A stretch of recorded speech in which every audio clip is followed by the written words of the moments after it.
Lee, what a pleasure to have you in the studio in conversation with the Branson Center.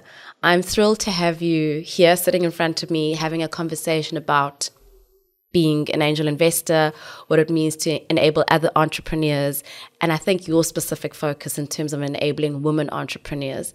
And so before we get into that conversation, perhaps you can tell us a little bit more about yourself and how you find yourself in the seat. Okay, well, thank you for having me, firstly. It's an honor, especially when I look at the other women who you have interviewed. It's been amazing to watch the podcast grow. But yeah, I think firstly, I don't know how I got here. I think a lot of the right places and the right people at the right time. A lot of it is luck. I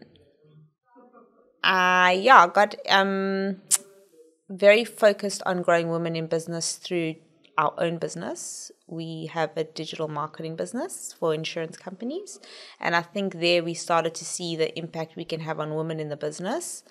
And we wanted to create a space to help women businesses grow. That became our focus pretty quickly. And me, Addie, and Charlie got together to start looking at different ways we could kind of introduce females to VCs. And through that, we started then Dazzle Angels with Alex. And I guess the rest is kind of history. Great. If that really answers. No, we could answer whatever you want to answer and we could go on or we could end here. And so I'm going to pick up on Dazzle Angels because I think for me that's what I was curious about in approaching you to be a guest in this conversation. And so already there is something interesting around this word angels. Can you share with us what an angel is and what that means in terms of enabling entrepreneurs? Sure. So again, there are very many definitions and it depends the area you're speaking in the specific area. So we're speaking about 4 profit businesses. So an angel is an individual generally who comes with money and networks and a bit of processes and ways that they can help enable businesses. So that's the difference maybe between kind of like a VC or a seed or an incubator or maybe a private equity, which is for maybe later stage, but it's early stages in the business. And it's, to give finance and kind of open networks and doors. And what is it about having Dazzle Angels that sets it aside from any other angel fund that might exist in South Africa, in the continent, or even in the world? So definitely not the first of its kind in the world, but it was in South, or even in our continent, but it was in South Africa. Basically, we are a group of women who got together. So we wanted to impact 2 things. We wanted to impact the amount of angel investors that are women in the country, and we wanted to impact the number of female-owned businesses or co-owned businesses that are getting invested in the country. We also wanted to make it accessible. So to be an angel, I think we all angels kind of, before we started Dazzle, we just didn't know there was a word for it. And we wanted to create a model that was easy to kind of replicate and then cross over across the continent. I think we didn't imagine the women and the learnings we would all get. Cannot believe what I've learned and grown from Dazzle Angels. I guess there was a third. An unintended consequence, yes. Beautiful unintended consequence.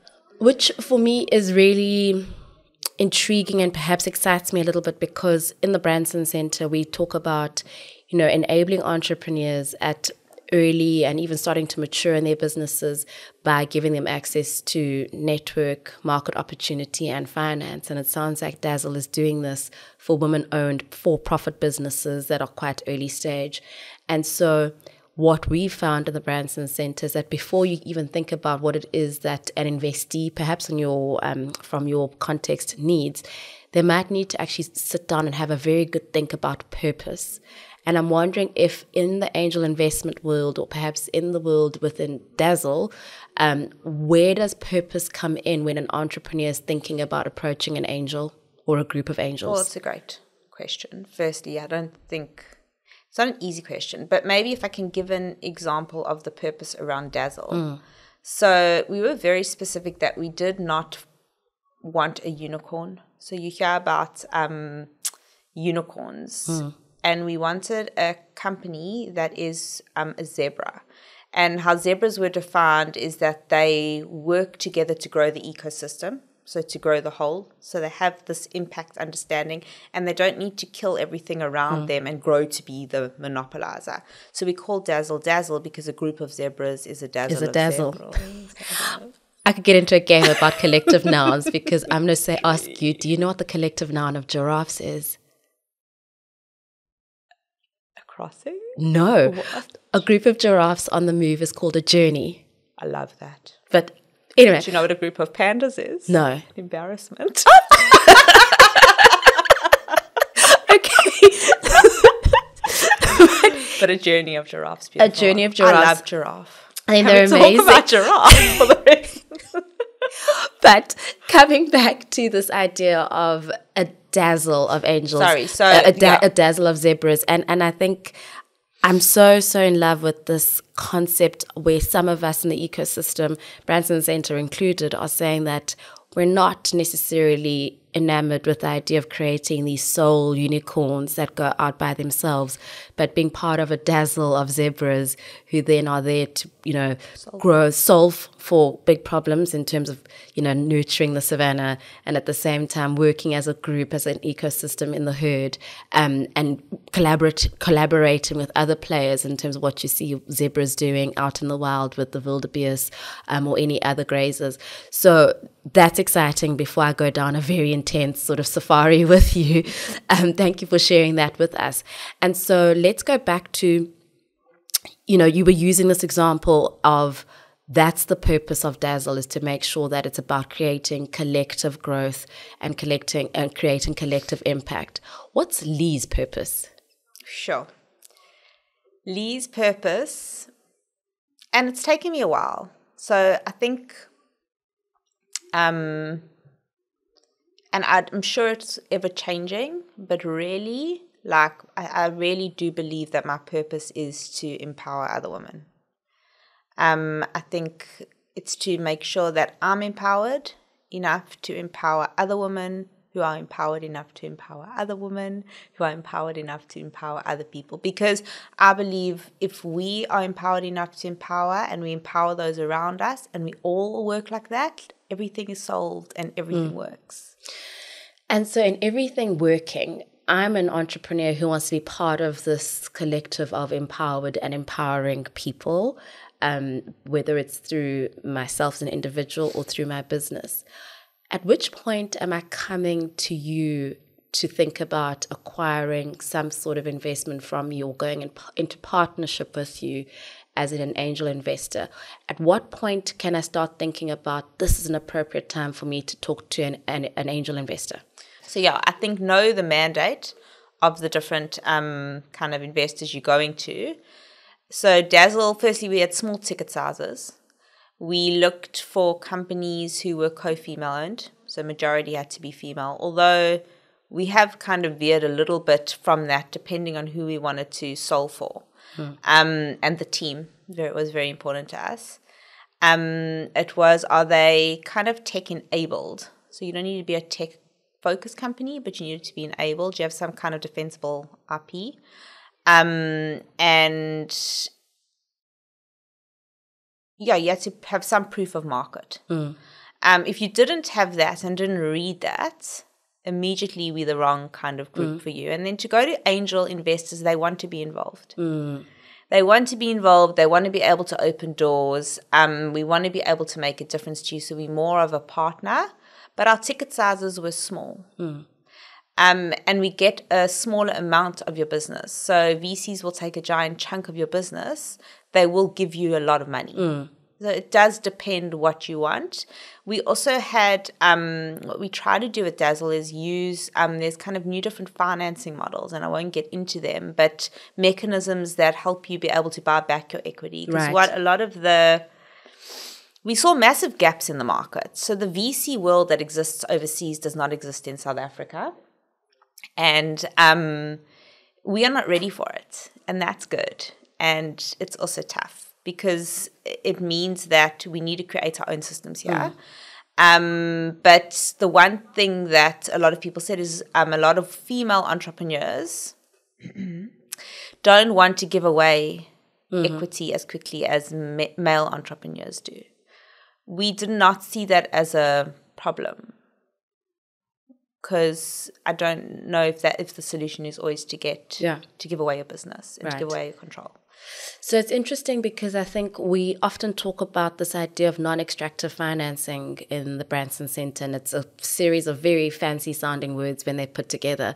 But I think it speaks to this idea of saying that, when you're looking at yourselves as angel investors, you are wanting to enable the entrepreneur as opposed to get from the entrepreneur. And so you're looking at being a partner and making a difference in their business as opposed to making, 10x of what you invest in as a funder.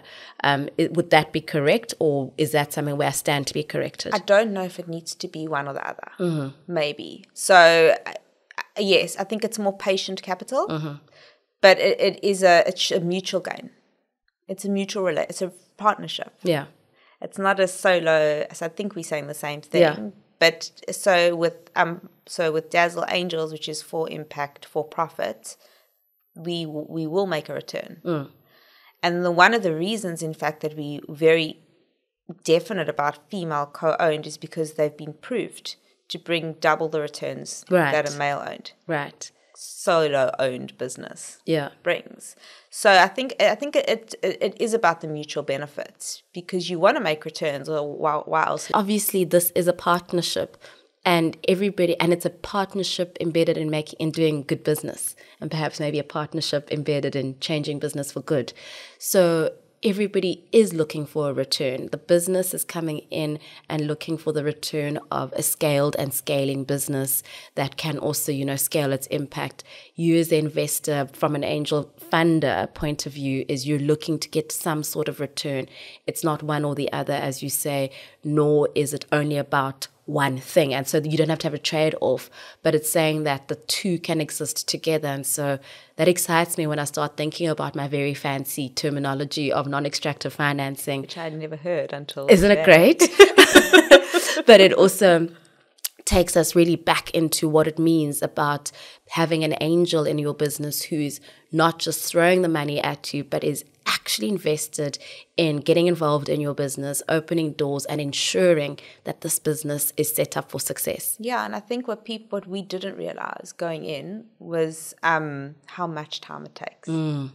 It's a lot of investments in your time and in how much you are with the angel. Not all, it depends on, with the zebra. So it really is a big investment of money and time, and the companies working with you really do work together. Yeah. So there's a few of us angels, so not just from Dazzle, but from different angel investors invested in each of these businesses, and they really come together. It's been amazing. And so given the significant amount of investment that you make, and I love that there is a distinction between the actual financial investment, but there's also time investment and there's investment in activating your networks.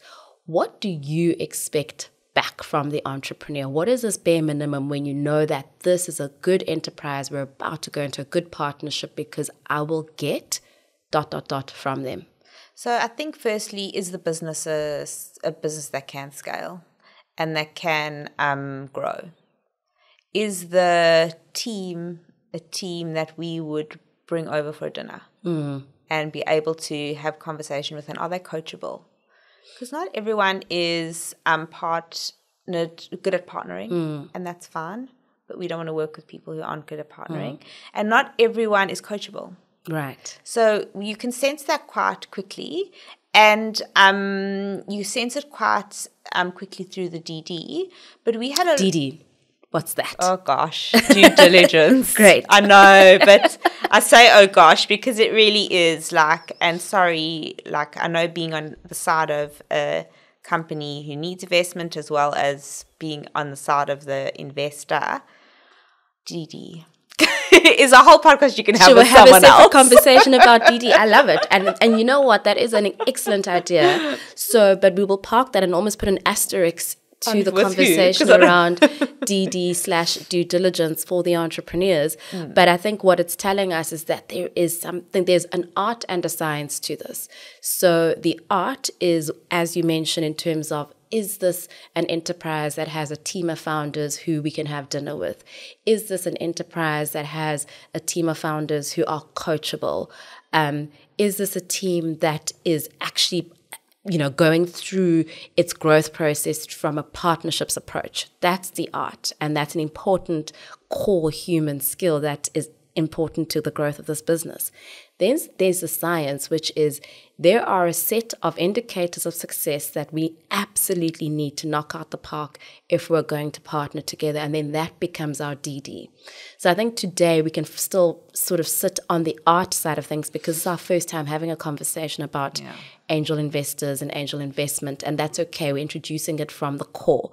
And so my next question is, when you're looking at a pitch, what is the thing that usually excites you and you go, that's a business that I want to keep talking to, perhaps, and go now into DD, but what is it that excites you about a pitch as an angel investor that comes your way? So when I look at a pitch, it's the purpose, like what problem are they solving for, and that there's a market for the problem that they're solving for. We like to see that they're in an industry that has competitors, but that there is a gap. So they understand their competitors and that they understand their model. A lot of companies do not come with models that are around the finances. So it's a lot of words, but not a lot of, this is where we are now, this is where we can grow over 1 to 3 to 5 years. It does not have to be perfect. There has to be something there, and we can go, cool. What we actually need to see is we need to be able to see a marketing cost linked to your growth. So add that in, come back to us. Someone who comes back straight away. So often that interaction is nice in a pitch, but those are the things that will draw me. And then the team, when they go like, here are our advisors. Oh, people have advisors. It is like music to my soul because it means I know that they reach out for help. Yes. They know to ask for help and they know that they need the help. And I think it's not too complicated. There's certain industries I wouldn't look to go into. Right. But that's different for each fund. Right.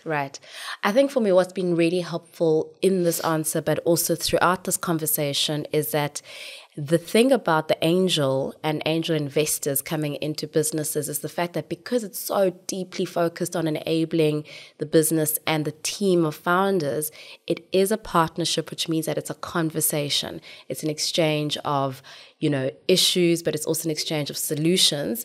And then there's mutual benefit that needs to come through. And if any entrepreneur can come through and chat to an angel investor from that approach, I think that already starts feeling like a winning approach. And it also means that even if it's not the right angel, at least that entrepreneur perhaps might get access to the next angel through this network of angels that exists. And so first of all, congratulations on the work that you've done with Dazzle Angels. And thank you for your time. We're going to try quickly go into quickfire questions and see if, as a zebra, you can prance through them. And so, for you, Lee, being an angel means? Empowering others. An empowered business is a business that? Empowers others. Great.